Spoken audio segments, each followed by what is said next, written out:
Okay, so I just had to quickly throw this out there. Kep mentioned that he had a lieutenant general serve um, in the U.S. military a long time ago. He didn't say specifically when, and he didn't even say anything else about it after he just kind of mentioned that.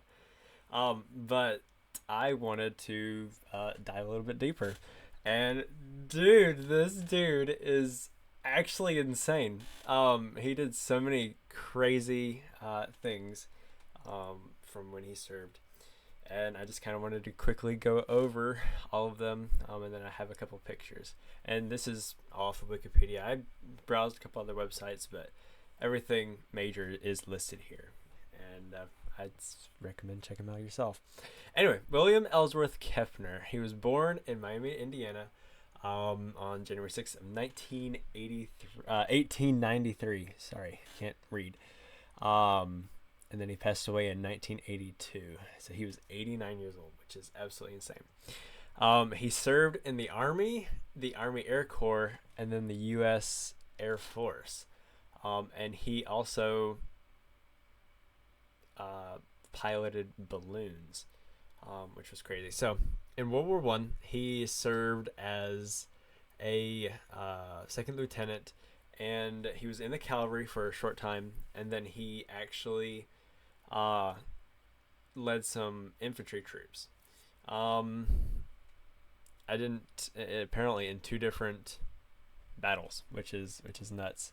Between World War One and World War Two, he transferred to the U.S. Army Air Corps, and he became a balloon pilot and an airship pilot. He actually participated and won in a balloon race, the Gordon Bennett Cup, which I looked that up, and it was pretty cool. There's not a video or anything of it, but it's pretty neat to read about it. I didn't even know this kind of thing existed. Um, but yeah, he won, and then he started learning how to fly fixed wing aircraft, and that's when we get to. Oh wait, the explorer part. Yeah, I read about this as well.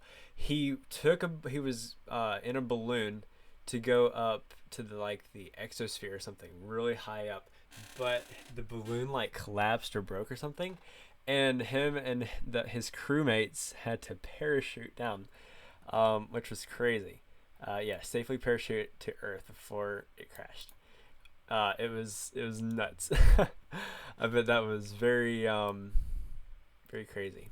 Anyway, World War II, he ascended through the ranks. He was promoted to Major General in 1943. And then he took command of several different um, Air Force groups. I don't know exactly what you would call them. But yeah, it was crazy. And he was a commander of a 2nd Bomb Division, and he flew 24 combat missions.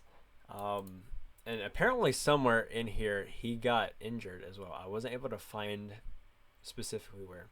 Anyway, and then after that he took command of the 12th Tactical Air Command, and then he was up in Alaska. And this is where he became lieutenant general. And then he retired, and that was in 1950. And then 3 years later, in 1953, he retired after moving to Florida. And so it was really neat reading through all of it. Yeah, it was nuts. Some of these pictures, of course, that's him. I don't know when the picture was taken.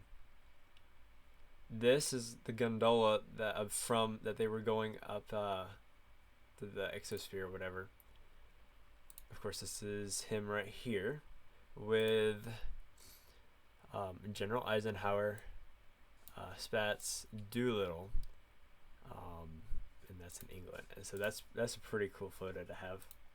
And then this one, he's right here, and he is on the USS Appalachian during Operation Crossroads. Operation Crossroads was a nuclear kind of like test, I guess you could say, where they were testing nuclear weapons. And so he's doing that. And then a couple other pictures I don't have really have context for them. But ChatGPT got them to me. Of course, that's him here. This is him here, grinning like a possum. That's him here. I still don't know who these other people are. And then him here. And it was just really neat. He was a very, very prominent man. He did quite a few things. Apparently, he also at some point was suggesting and advocating for making like fighter planes and bomber planes safer, but also kind of giving suggestions or something, helping with like making them be able to have longer missions, more flight time, by like helping engineer like fuel tanks on wings and things like that. Is just really interesting, and yeah, he was very very very awesome person. According to ChatGPT, let me get back over here. He also had several medals for his legacy once he retired. The Distinguished Service Cross, the Distinguished Flying Cross, Distinguished Service Medal, the Bronze Star, the Purple Heart. This is why I was trying to find where he might have gotten hurt. Legions of Merit, Air Medal, Marine Corps, Marine Corps, Good Conduct Medal. And then he had several honors and medals from other countries. And so it was just a great asset to the Allies and to the United States. And yeah, it was just a really, really amazing person. I'm glad Kep brought him up, even if Kep doesn't think too much about him. You know, being able to just look him up, and that he did quite a few things. It's quite a heritage. Good old Austin Kepner has with his ancestor. So there we go. Thought I'd share that, and yeah.